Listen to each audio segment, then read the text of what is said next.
Hey everyone, I'm Chris and this is Cue the Credits. Welcome back to Cue the Credits, the home of everything boutique Blu-rays, physical media and the art of collecting. In today's video we are going on a little bit of an adventure. It's a little bit different. We're not necessarily talking physical media, but we are talking movies, and movies in the sense of a film festival. Manchester Film Festival to be exact. I was able to apply for a press pass for this year's Manchester Film Festival and was graciously accepted. So before we get into all of that stuff, I would like to say a massive thank you to every single one of you watching. If it wasn't for every single one of you liking, commenting, subscribing, sharing and just watching, I wouldn't have been able to go on this adventure, this whole experience with Manchester Film Festival. So from the bottom of my heart, thank you. And you're gonna see something very similar to that probably near the end of the video, but it is so appreciated. When I started this channel in late July 2025, I didn't think that anyone really would be watching. I just wanted to chat about movies. And the fact that we are nearing 1,000 subscribers now in less than a year it's mind-blowing. And I appreciate every single one of you. If you are new here and it's your first time experiencing Cue the Credits, as you heard, I'm Chris and this is Cue the Credits. Make sure you subscribe, stay up to date with everything that we're doing. Also posting stuff on Instagram, posting stuff on TikTok now, which is a little bit different content, more short formy movie reviews, sparked by this wonderful experience of Manchester Film Festival. So yeah, blurted and all the sappiness out the way. Thank you all so much. So what's in store for you with this video? I'm going to talk you through everything Manchester Film Festival. So first off, the venues, then all the films, then what it's like to go to a film festival, and finally, is it worth you going to a film festival? And then finally, numbers, because there's a lot of them. I drove up and down from the Midlands to Manchester for this festival. I bought a copious amount of meal deals, watched so many films, so you got to know the numbers, right? And this is set to be a pretty beefy video, I'm not gonna lie. So make sure you look at the chapters down below. What I'll do is I'll put each specific thing in chapters, and then I'll also do each specific film in chapters as well. But I would really appreciate if you watch this whole video because, yeah, it's gonna be a big one. Thanks. Manchester Film Festival is now in its 12th year and it runs on a 10-day schedule in late March. This year's dates were the 19th of March to the 29th of March. And the festival takes place in various venues around the city, mainly being the Odeon Great Northern. This is really conveniently located just off of Deansgate. It's actually got a car park right underneath, which I used far too much and I spent far too much money, but it is like literally you tar out and you're there. But also has screenings in Home Cinema just off of First Street. This is a really nice like boutique theatre cinema. Like it is a gorgeous little setup, I'll be honest. And I walked in, you immediately greeted by these volunteers and they're like, oh my God, what are you here for? What are you needing to do? Super nice, hospitable environment. Then also Flicks at the Treehouse Hotel. This is right at the top of Deansgate. This was quite an interesting one. It's like a little screening room, but it's really cozy and beautiful seating. Then also like right out of the city at the Northern Light Cinema in Sale. Now being from the Midlands, I didn't have any clue where this was. Turns out it's like a 25-minute drive out and I watched something in the morning in the city and then had to drive out and then had to drive back in. Not great planning on my behalf. Once again, seems like quite a private viewing room, like what a multi-millionaire would have in their house, but really quite nice. And then finally they have their opening and closing night at the Aviva Studios. This is a massive auditorium. It's a multi-use space, so it's not just for films, and we'll get into that. But it is a massive space and it's so good to see so many people packed in and being able to react with a film with that amount of people. So now we've got the venues out of the way, let's talk about the films. In total, I watched 32 films. That is made up of 21 feature-length films and then also 11 short films. That in total works out to around about 38 hours of film, which is, yeah, it's a lot of films. Let me talk you through the festival then. Let's go day by day and I'll tell you exactly what I did. March 19th, opening night, Aviva Studios. So I finished work and travelled straight up to Manchester, and of course there was crashes and there was delays on the M6. I was absolutely expecting to not actually make it. Managed to park up, just about managed to get in and sat down. And the first film watched was Psychopomp. This is the directorial debut from Kit Harington of Game of Thrones fame. Now, in the interest of time, I'm not going to be going through full reviews of everything, but I have, as you can see here, done short forms on TikTok and Instagram, breaking down each of the films, doing a good like 2-minute review. So if you do go, oh yeah, I'd like to hear about that a little bit more, pop over there, go have a listen. Appreciate it. This was an interesting first outing from Kit Harington. First off, it is a proper love letter to the north of England, which is great considering we were in Manchester. It tackles subjects of male mental health and male suicide, and it definitely delivered some gut punches within its 20-minute runtime. All in all, though, it was a very good time, and it's made me want to see what's next from Kit Harington. Then after that, we actually got a Q&A with Kit Harington, Kieran Owens, and the sound designer of the short. It is always very interesting having these Q&As and kind of being able to dive a little bit deeper into the mind of the filmmakers behind it. Then we had the opening night film, which was The Good Boy. This is the new Jan Kamasa film starring Stephen Graham, and this screening was actually a day before the initial release date, so technically got to see it on a preview screening, which was nice. This was a really interesting outing, and though the trailers looked good, I was like unsure on whether it was going to be able to follow through with the premise, but it definitely did. It gets straight in there, like you have got no time to breathe at the start, and it doesn't really let up until a moment of calm in the moors about an hour in. And in a story like this, it's quite hard to be able to empathize with every single character. The Good Boy manages to let you do that. It's definitely one that I'd recommend people check out. Then I didn't end up heading up on March 20th on the Friday. Bearing in mind for all of this, I'm having to travel up and down, so there are a couple of days that I skipped. For one, sanity, two, my wallet, because of all the fuel stuff that's happening at the moment, and then three, there was some work commitments. But all in all, I managed to attend like 7 days of the 10-day festival, so I wouldn't say that's too bad considering I'm not local to Manchester. March 21st, Saturday. So the weekends are where the festival really shines. You've got stuff running from 11 AM, 12 PM, up until like 9 PM, sometimes a little bit later. So you can have a full day of movies, which is exactly what I did on the Saturday and the Sunday.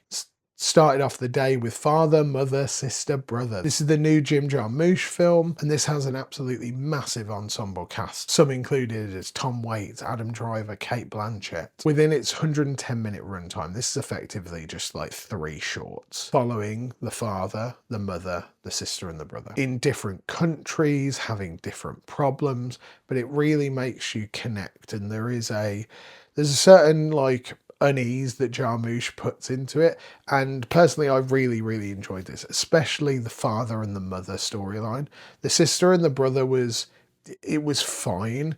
Like there was a lot of upset and tension and family issues within the first 2, whereas the third is a lot more contained, it is a lot more acceptance, and it's a lot happier, which ironically I wasn't there for on the Saturday morning. I wanted sadness. Not bad, but I would probably only rewatch like the first 2/3 of the film. With it being such a stacked day, I only had about 30-40 minutes between films. So I managed to go and grab my press pass, which you've seen pictured here, and then head to Eggslut, which I didn't realise was in Manchester. It's basically like an American, well, it's definitely in Vegas. I'm not sure how prominent it is in the States, but it's like an egg restaurant, and they do great egg sandwiches. Managed to get a sausage, egg and cheese with some hash browns. It was exactly what I needed to like just get me in the mood of the day. So I ended up having that, then headed straight back to the Odeon for Honey Bunch. This is like a thriller kind of sci-fi film about a couple who head to a facility after a car accident that the wife had. Basically a rehabilitation facility. And then various things ensue. Now I don't want to spoil too much because this is available on Shudder in the States, and hopefully we'll be getting a UK-Europe release date soon,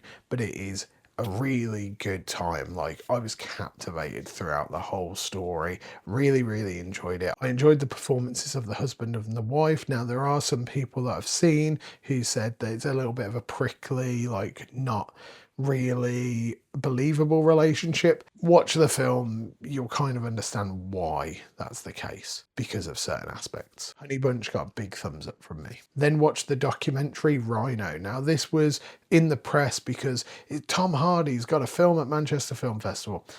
He's narrating this documentary about rhinos in Africa. It was really boring. Like it just wasn't a good time. Like, I really appreciate the cause that these people are doing, but it just didn't hold any substance. The best bit of the doc is like right near the end where they are transporting some of these rhinos to a new reservation, and the rhino gets out of like their big metal cage thing that they've been transporting them in and absolutely just tries to yeet off another truck and like goes crazy at it. Loved that bit. Like, that probably gave it an extra star. Then toddled out to Sainsbury's, grabbed a meal deal. We'll get the meal deal counter up like later in the video because there was quite a few meal deals. Quickly scoffed that and then went into the world premiere of The Cure. This is the new David Dasmalchian and Ashley Greene film about them being billionaires and taking in an orphan child and making her have a wonderful, happy life. That's all you need to know about it. Now, first off, this was a world premiere and I've never got to go to a world premiere before, so that was really rad. We got like a little video intro from David Dasmalchian, which was also really cool.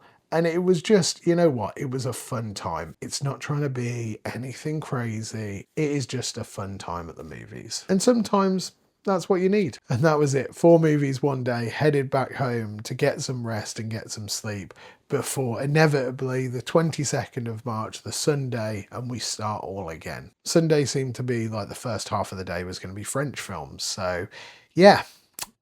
French films. First one I watched was Couture. This is the new Angelina Jolie film and it follows her being an American director who has been commissioned by the Paris Fashion Week to do like the opening movie because she's a director and she previously did this like vampire film and the creative director really enjoyed it, so they wanted to get her in to do that. While this storyline's going on and there's also some personal troubles that are happening with Angelina Jolie's character, we've also got a couple of sideline characters, one of a makeup artist and one of a new model that has come into the Paris fashion scene. Both additional storylines are a little bit wishy-washy and you kind of, you know, they're there to serve the main storyline and kind of get weaved in, but just feel a bit pointless in some parts. Jolie's performance was very good in this, but this is a very Frenchy, art housey, well, kind of art house at times film.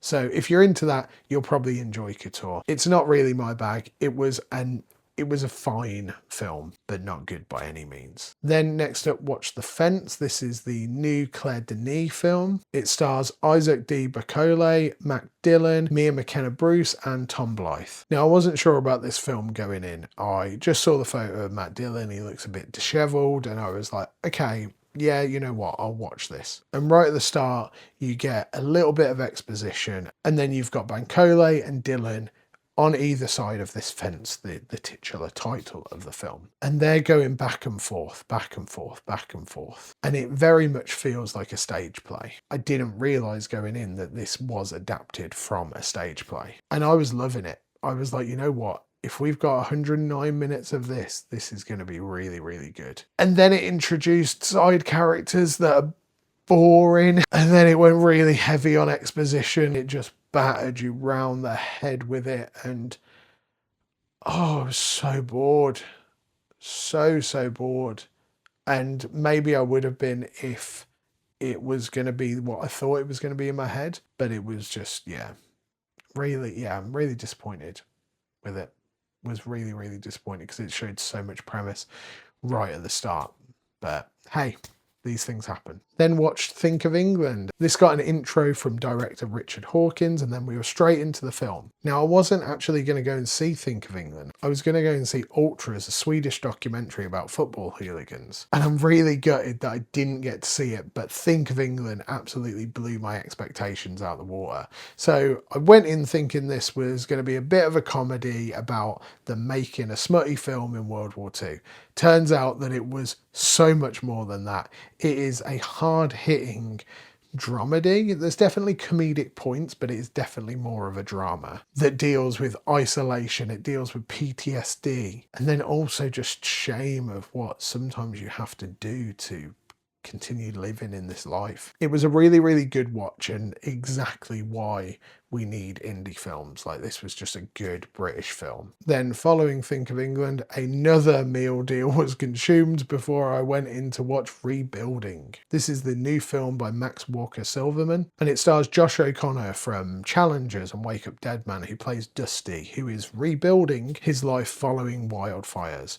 And you go on a journey with him and his daughter Callie Rose, played by Lily the Tor, and their relationship that has been quite distant and rekindles itself. Now, this really did give that ordinary person story that Sean Baker has made so prominent with things like Tangerine and the Florida Project. And it just hits so well. First off, cinematography wise, it looks gorgeous. It sounds great. Acting performances are brilliant. Acting wise, Josh O'Connor does great, and I must say Lily the Tor is great for a child actor. You also have Megan Faye here playing Josh O'Connor's ex, as well as Academy Award winner Amy Madigan playing Dusty's ex's mum, i.e. Callie Rose's grandma. Now, the marketing actually quite heavily leans on Amy Madigan, and if you're an Amy Madigan fan, you're going to be disappointed she's not in this film that much. Though the time that she does have in it, she does hold a lot of weight, and she does that performance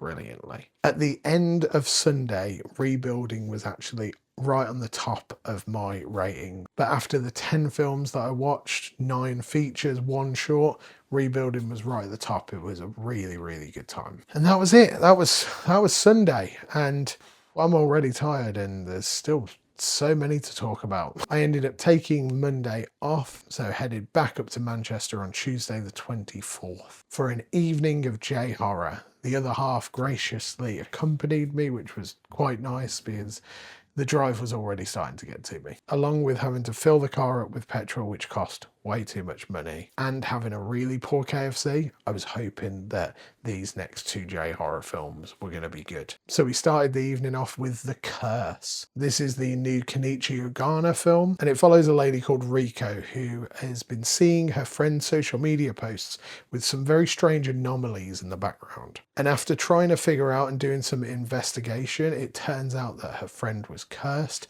and this curse is now going through and following her and the people around her. And effectively, for the 95-minute runtime, we are trying to understand how this curse works, how we're able to get uncursed, and finding out who actually put the curse on them. This was a good film with some silly elements, some very interesting gore, and then a really good payoff right at the end. Then after The Cure, we went and watched Exit 8. This is a film based on a video game of the same name. Effectively, the protagonist, i.e. the lost man, has to go through a subway tunnel and find any anomalies, and if there are no anomalies, you can continue on, and if there are anomalies, you've got to turn back. Now, going into this, I knew about the premise, I didn't know about the game, and I was very, very excited for it. And it lived up to that excitement. With concepts like this, you've got to be really finely tethering the line, because it can get boring very, very fast. So you've got to be able to switch things up quick enough. But I think because the rules are set out immediately, like, you know that you've got to look for anomalies, you know that if there aren't, you've got to go ahead. So you are constantly, when he goes into a new corridor, you're looking all around. You're trying to figure it out before the protagonist does. But then also you have that bit of when you see something, if he doesn't see it, you're getting really annoyed that, how didn't you see that? Exit 8 was such a fun time. It's actually already been released on the 10th of April in the US. It gets an Australian release on the 23rd of April, and then a UK release on the 24th of April. Definitely go and check it out. And now we're on Wednesday the 25th. We're pretty much halfway through the festival. And this is where things started to get pretty exciting. I was actually able to sit down for an interview with Harry Sheriff and Lawrence Tratalos, the director and writer of Misper, that was having its premiere this evening on the Wednesday. So of course, hopped straight in the car, headed up there, got to home cinema, and we sat down. We had a nice little chat about the film, and then also a little bit about their favourite films and physical media. And I'll insert a little clip of that right now. If someone watching is on the fence about seeing Misper, What would you do to push them over that proverbial fence? I think if you like dark, strange comedies, you should come watch this. I think hopefully it'll make you think about true crime in a different way, and hopefully you'll enjoy it as well. Yeah, I don't know. That's a very hard question. I don't know if you've anything to add to that. Well, I think it's it's to do with the crime genre, and it's a dark comedy, and it's it's something that's different essentially. And if you're interested in original British cinema, trying to do something different and trying to make you laugh and think about serious issues, then I think the film's for you. That full interview will be available on the channel later in the month, maybe at the start of May. And then I actually watched Misper, and this was a great film. Now, it is their first feature film, and that, as I noted, you wouldn't really be able to tell at all. It stars Samuel Blankin from Alien Earth, and it is all about the disappearance of one of his co-workers from this seaside hotel in Southdown, a run-down British seaside town. And the interesting part of Misper is you don't see any of the crime, you don't see any of the investigation, you're just focusing on the people that are effectively left behind. It deals a lot with male mental health, and also the people who just don't know how to deal with it and just try to get by with jokes and just, oh my god, this is the only way. It's a really good first outing. I really enjoyed it, and I must say it looks brilliant as well. Then watched Never Get Busted. This is another documentary, and this year has been great because of all the Oscar stuff, and I've forgot how much I love a good doc. Never Get Busted follows Barry Cooper, an ex-Texas policeman who then, after meeting a lady, finds that the green substance, the devil's lettuce, is actually quite good, and decides that him being a narcotics officer and busting people for having like a little bit of this substance is probably not a conducive thing to do. So in turn makes the instructional documentary Never Get Busted and distributes it around in the mid-2000s. And basically it's just following Barry's life from like being an officer to this documentary to where he is now. And it's quite an interesting documentary. Like, I wasn't expecting it to be what it was. It is so American, like so American. That's not necessarily a bad thing, it's just very American. Overall, I really enjoyed it. It's a fun little doc, but it also shines a light on America. There's a lot of light being shined on America recently, especially in documentaries. And that was the week done. Now we're on to the weekend. Now it gets a bit nuts. Hope you're hanging in there, and because of where we are, this is your reminder to hit that subscribe button, hit that like button, and hit that share button, because if you're watching this right now and you're not subscribed, then you've made it far enough. Get that subscribe button going. And now we're on to the final few days, 28th of March. At this point, I really was feeling it, and ended up having to get to Manchester quite early. Had to film a couple of bits. I'll insert a clip here of what I filmed. Good morning from Manchester. We are at the final weekend of the festival.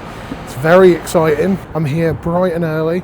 It is quite sunny, but it is freezing cold. Gotta love that English weather. But today is very exciting. We have got animated shorts this morning at 11 AM, hence why I'm here so early. And then we're going over to one of the other venues, which is actually outside of the city. So I'm excited to get to show you that. And then we're back in the city this evening for a world premiere. And then another different venue, which is like further up north of the city, but it's still in the city. I think it is like up here somewhere. I'm going to get breakfast at the moment. But yeah, so join me for this second to last day. And then tomorrow we've got a load of stuff going on. It's exciting. Also, another reason why I'm walking up here is something you will see shortly. It's really exciting. Let's just say that. As you can see, I thought it was going to be a bit more vloggy style than me talking to the camera, but it didn't really pan out that way. But there were two things that were revitalising me that morning. First, at 11 AM was animated shorts, which is something that I've been looking forward to for, a number of weeks before the festival. And the second was getting a breakfast from Northern Soul. This is one of my favourite restaurants in Manchester. Not sponsored or anything though. If you guys want to give me some free grilled cheese, I'll be more than happy to. If you're in Manchester, they are well worth a look for you. They do great grilled cheeses, they do great breakfast, it's a really good spot. On to the animated shorts panel then. So I saw 10 shorts at this panel, only 7 of them unfortunately are on Letterboxd. So I saw Burnout, Lumber Slumber, Blackie the Metal Arm Cat, The Big Bad Wolf, Blues, Beast of the Sen, Voicemail, and Yugen. These were some great offerings, from different animation styles to different length shorts, being hand-drawn, being computer animated, being made entirely in Blender. And of course, we had stop motion with claymation and ceramics. It was a wonderful 70 minutes of just pure creativity. And then we got a Q&A after with the filmmakers. It was a really, really good time. And I even managed to sit down and interview quite a few of the different filmmakers, that being Philip, who made Lumber Slumber, Nayeli, who made Yugen, and then remotely with Nick and Ivana from Intoxic Studios, who made Blackie the Metal Arm Cat, Rajesh PK, who made Blues, and John Portman, who made Beast of the Sen. It was a really fun time interviewing all of these wonderful creators, and I'll have full-length videos of those interviews coming up on the channel relatively soon. But I won't make you wait that long. Here's a couple of clips. You had over 80 artists involved in this. How do you maintain consistency with such a big team? Yeah, it was a big team and it's a great question. The thing is that I believe that as director, you need to have a clear direction about what you want to see in your film. In that way, I believe it's helpful for your team to have references. For example, hey, I like this color palette, or hey, I like this texture. I want to have this kind of style in, for example, one chair or one table. So it's very helpful to have a clear vision about what you want to show in your film, and that works for me. What kind of inspired you to make this specific story? I think it's like a combination of me really loving to watch people building cabins. Yeah. Like time lapses of people building houses on YouTube. I love it. I Yeah. don't know why. But like stuff like that, I really love it. It's like it's so calming to watch. I wanted to do something like that, and then I actually was, I think, exactly 3 years ago when I was driving home during Easter to my parents. It's like a 6-hour drive. Everyone in the car was asleep except me, who was driving. And then I started to like form this idea of like two people where one of the people gets like taken away or like dies by some sort, and like the other person getting revenge. And then I just looked down the road and saw a bunch of trees, and I was like, oh, maybe I can make it about trees.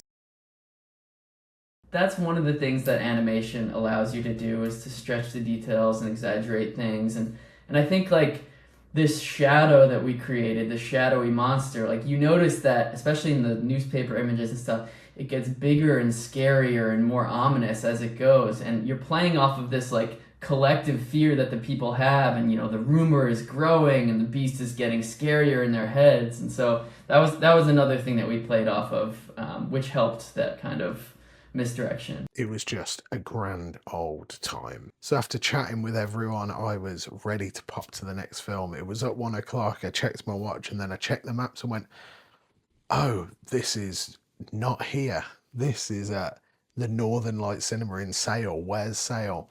It was 25 minutes away, and this was at 1:45. It was a pretty stressful drive, I'm not gonna lie. I hot stepped out of that Odeon and drove all the way over to Sale. Turns out there was a Manchester United game going on. You drive straight past Old Trafford. That was equally as annoying. And then trying to find parking was an absolute nightmare. I ended up parking at a Tesco and they couldn't find the cinema. Thankfully, I got in, got scanned, and this is a gorgeous little cinema. Weirdly in like a shopping precinct. Like you'll see the video, you'll see what I mean right here, but it was very strange. It was a beautiful little cinema, like I said before, these little screening rooms, and I got in just as the film was starting. And that film was Rose of Nevada. This stars George McKay from 1917 and Callum Turner from being in all of the press about maybe being the next James Bond and Eternity. He was in Fantastic Beasts, Assassin's Creed as well. Also was in Green Room, which if you haven't seen this, Green Room is phenomenal. Unfortunately, Rose of Nevada was, yeah, it was weird, not gonna lie. It had a really cool premise, but it just didn't really execute on anything. It was one of those though, it's like, oh, okay, I'm wanting a little bit more, and it just never gave it me. It's also shot very, very artsy. Not necessarily needing to be. I mean, the director had a vision, and personally I'm right in the middle. Like, but by the end I was just like, I don't know if it was worth all of this stressy driving for. Finished that, of course, had to grab a meal deal because, you know, this is what you have to eat during a film festival apparently, and drove all the way back over into Manchester City Centre and then sat down for an interview with Ronan Corrigan, who is the director of Life Hack. This is a Screen Life movie about 4 friends who end up trying to heist a load of Bitcoin. This was a really fun chat, and I'll pop in a little excerpt just here for you. Do you feel like now we're going into Screen Life potentially being its own type of genre, kind of like the found footage, or do you think it's going into, potentially it could be going into a gimmicky territory? Oh yeah, I think found footage is, I think it's where found footage was maybe like 50 years ago, where like, that word gimmick gets thrown about a lot, and like being real is gimmicky. Screen Life films, like there is any. I call it more of a format than a genre. Yeah. You know, and I think it's a format that works really well for genre films. Like I think it works really well for horror. I think it works really well for, you know, thriller, and you know, it's a way of doing these big ideas in a kind of smaller scale. And also like, I always love about like found footage and Screen Life is like you're kind of balancing the kind of authenticity and the kind of real life mundanity with like bigger ideas. Yeah. So you can like have, you know, like a possession film. Yeah. In a really fun space for indie filmmaking. And yeah, so like it's in a very, you know, there's good Screen Life films and there's terrible Screen Life films, like any kind of type of filmmaking.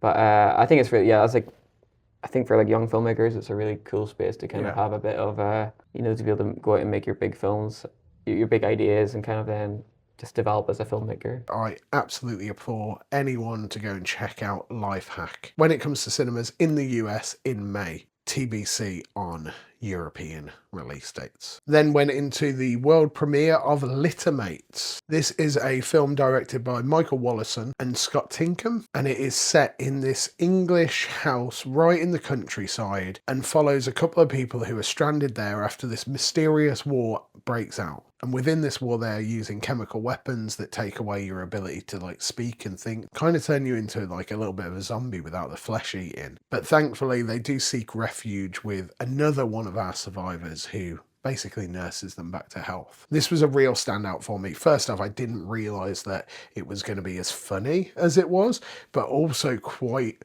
like unsettling throughout the whole process. Now, of course, with a lot of these films, they're all going through that festival circuit at the moment. So I really do hope that Littermates does get out the end of it, gets distribution, gets at least on streaming. Hopefully it goes into theatres, because this is a great little 90 minutes in this confined world. It makes you want to kind of sit in it for a lot longer, to be honest. And it's just a really, really good time. There was also a Q&A, but unfortunately I had to run out because I had to run to the next film, which was at Flicks at the Treehouse Hotel. So it was like a little bit of a walk away, and that was The Last Viking, starring Mads Mikkelsen. And this follows Mads Mikkelsen's character Manfred while he's dealing with some psychological problems following his brother being taken into prison, and he's basically got a disorder where he thinks that he is John Lennon. And the drama and hilarity that ensue from there, they end up going to their childhood home. We start to find out more and more about what happened to both of these brothers. It is definitely a very serviceable film. It is not a masterpiece, but I enjoyed the time that I spent with it. And also this cinema was absolutely lovely. Like, at the end of a Saturday where it's been a bit crazy and you've been everywhere, just being able to sink into like a nice sofa seat and just, lovely. Also reclined a bit as well, which was A1. And that was Saturday. I drove home. I ate my Tesco meal deal that had been sat in the car for about 8 hours. We got to the 29th and it's the final day. And I'm going to be honest, guys, I was beat. And it's totally my own fault, because I probably shouldn't have been driving up and down to Manchester every time, but it was a better way to do things. But I got some breakfast in me. I headed back up the M6 for the final drive to Manchester of the festival and started off the day with Are We Good? This is a documentary that follows comedian Mark Maron following the sudden death of his partner Lynn Shelton. This is an interesting documentary because you are watching a man who is proverbially always frustrated and then getting these emotional kicks out, and it's a hard watch because he's broken basically, and that it is that, and it's just how he's rebuilding himself following the loss of someone who he loved so much. My only complaint with this, I do wish we kind of got an end-to-end documentary. There's a lot of like bouncing around going on throughout it, and it's not terrible, but it's just, yeah, it's not necessarily how I would have liked to put it together, but it was still a good documentary. Then watched Eagles of the Republic. This is an Egyptian film that follows a very, very well-known actor who starts to butt up against the system, and butting up against the system and the regime so much that he is then enacted to make basically a propaganda film. And because of this, he's thrown into like the inner circles of the regime, and various things happen, and various people from his life are pulled in, and not great things happen to them. It is a good film. Conceptually, it should be great, but it does fall over itself quite a bit. Though, if you watch it, I wouldn't say you're going to have a bad time. It just, some things could be tightened up to make this a great film. Though I must say, throughout, acting-wise, brilliant. Then I got to actually sit down, well, I say sit down, stand up outside in the very cold and a bit rainy, but we were undercover, with Ed Palmer, the writer and director of Visceral Images. And we had a good like hour-long plus chat about the film, about the industry, about what's going on, and it was very, very interesting. I'm really excited for you guys to see all of these interviews coming out. Like I said, they'll be on the channel. Here's a little something right here. During the shooting process, the editing process, what was your biggest creative challenge? I don't know what I should say, because it was almost like we were cursed by the gods on this shoot, because already we had the challenges of obviously incredibly tiny budget. Like I've been learning a lot from like proper established industry people, and to say it was micro budget is kind of overselling it. Like it was minnow budget. So we had very little time. Our initial shoot was 7 nights. And they were nights, which I very quickly discovered is incredibly hard and wearing on everyone. So that was hard. The time, the sheer time we had was hard. We have some stunts, and all the stunts were done for free. I have a cameo in the movie because there's an incredibly dangerous stunt, and I was like, how am I going to convince an actor to do this? I can't afford a stunt team. I can't afford all this stuff. I can't afford the VFX to do it properly. Health and safety. So I just did it myself, initially just as a test, and then I was like, that looks all right, that. And everyone, like, no one has questioned my VFX skills.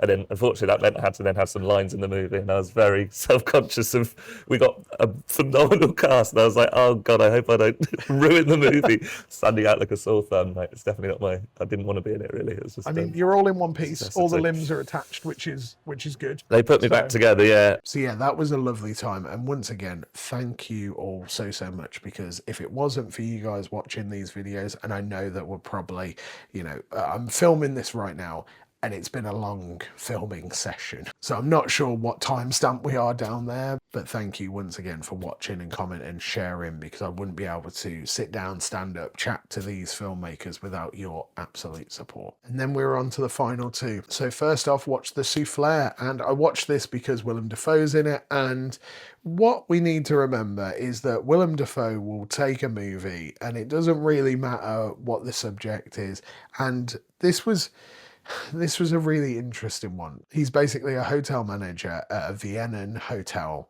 and he's been there for ages. Like, his daughter works there, and as I'm guessing been born in the city. We don't get that, but she's like in their 20s and is now working at the hotel. And someone's coming in and they're buying the hotel, and they're going to demolish it and re-renovate it. And you're basically just seeing this snapshot of maybe like a couple of weeks to a month of this happening and the various people in the hotel. And you know what? Now I'm like standing and talking about it, I kind of feel like I've been quite harsh with my rating. And it was shot quite nicely. Willem Dafoe's great.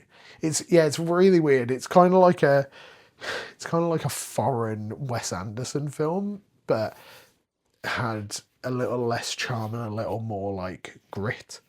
It it wasn't too bad actually. I'm at the tail end of the festival, and yeah, it was a lot. Maybe a slow 80-minute film about a hotel in Vienna was not the one to watch right before the end. But either way, it's because of film festivals like this that you get to watch these films.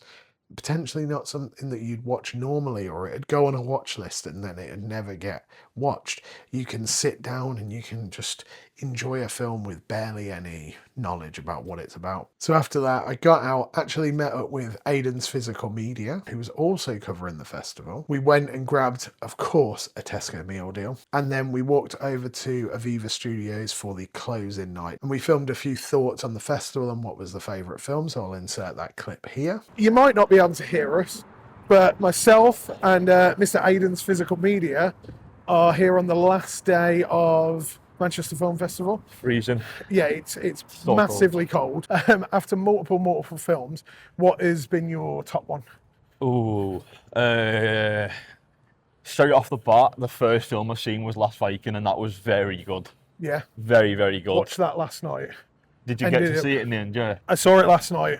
I ended up having like a existential crisis afterwards. I don't know why. I was just like, that film touched me in weird ways. It was fun though, wasn't it? It was yeah, I love Mads Mikkelsen. Yeah. And also, if you want Mads Mikkelsen and you want to watch him jumping out of things, this is the film. So funny.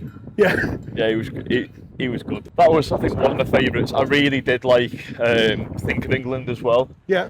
And Visceral Images, which I got to see early. Yeah. I think I was one of, if not the only people to see the film early, which was good. This gentleman, by the time you're seeing this, Aiden should have an interview with the director of Visceral Images, so go and check that out on all the various social media platforms. Yeah, it'll definitely be on YouTube, and then I might put it on TikTok if I can edit it right. But yeah, so we shall see. Look out for the links. So we are at Aviva Studios. Can't even turn it around. We'll cut to the next bit of footage, I guess, right? It's always nice meeting up with people who you've been interacting with online. And me and Aiden actually got to watch the opening and closing films together, so that was nice. And by together, we were like in the same vicinity and then chatted afterwards, but it's still fun. So we got to Aviva Studios, and of course, the closing film was California Scheming. This is James McAvoy's directorial debut, and there was a lot of buzz of like, oh, is he going to be there? Unfortunately, he wasn't, but we did get the two lead actors, Seamus McLean-Ross and Samuel Bottomley, and they were doing a little bit on the red carpet before the film. We had a quick introduction, and then bam, the film started. And this trailer had been playing for pretty much all of the festival, especially on the first few days. So I was pretty familiar with the trailer, along with it playing, of course, in cinemas beforehand. It's safe to say I was a little apprehensive, but this was a pretty good time, to be honest. Like, the subject matter was quite interesting. It's like a true story, but it's a true lie. That's what they're using in the marketing. About these two guys from Dundee who pretend to be from California to be able to break into the hip-hop scene in the UK. And it's really, you know what? It's a proper serviceable, like, kind of drama comedy. It touches on a lot of, like, problems that you have with fame. Of course, James McAvoy is directing. He's also got a part in it, being like the big corporate CEO of these music companies.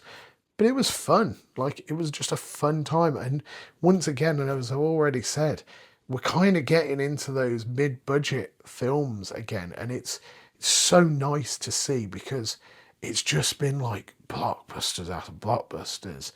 And it's nice to see these mid-budgets coming back. And ironically, I'm guessing this was actually quite a low-budget film, but it felt mid-budget. And that was all the films at the festival. But wait, there's more. Just one more. After mine and Ed from Visceral Images' lovely chat, I got a message with a link to a screener of Visceral Images. Unfortunately, I didn't manage to check it out at the festival due to some scheduling conflicts. So I ended up sitting down on the Wednesday, needed a few days rest, let's just say that, and watched Visceral Images. And you know what? It is a banger. Like, first off, this was like a shoestring budget, and it doesn't look like it. It is beautifully shot.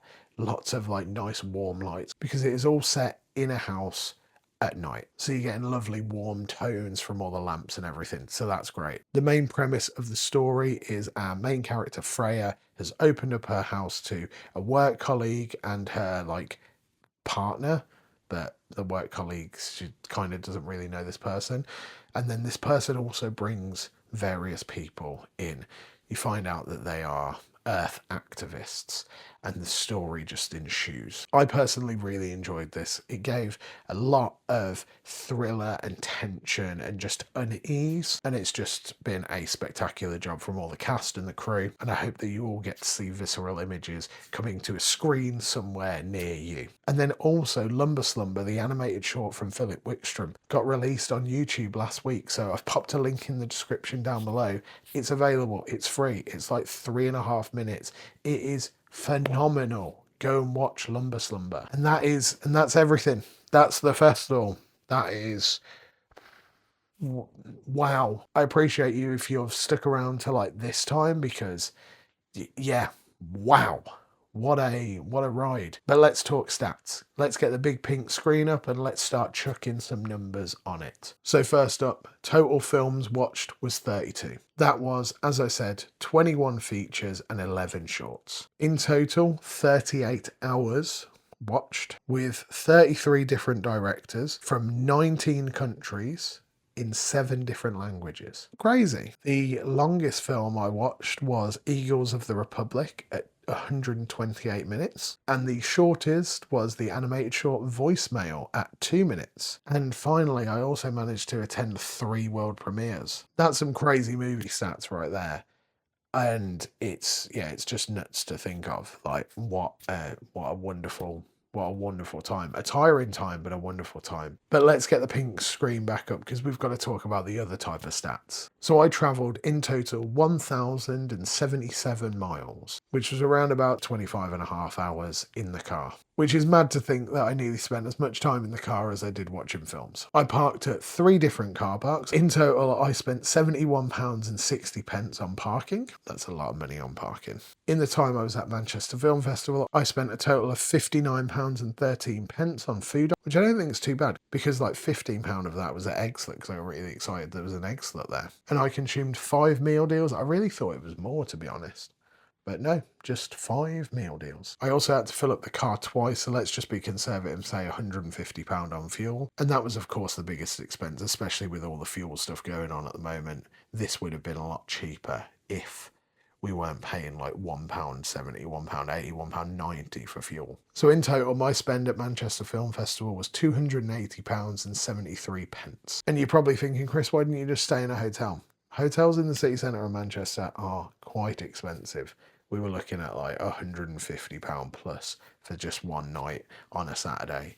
So you can imagine how quickly that would have tied up. So this was the most cost-effective way, though a lot of time spent, to say the least. So let's get to the conclusion. Should you go to a film festival? If you haven't guessed from this video, I absolutely loved going to Manchester Film Festival. I thought it was a really, really fun time. For Manchester Film Festival in particular, you can go as a patron, and for a pass for the whole duration of the festival, which gives you a ticket to at least every single screening. You can obviously pick and choose what you want to go to. It was £90. And if you just take into account the feature films that I watch, that would work out as a cost to you of £4.20 a film, which I'd say is pretty good, considering a cinema ticket can be like upwards of £10, £12 plus. It's a pretty stonking deal. You're getting to see like new films. You're getting to see films that may not even properly see the light of day. There is Q&As with filmmakers, so if you are really into everything that goes into the film, not just the final product, this is a fabulous time.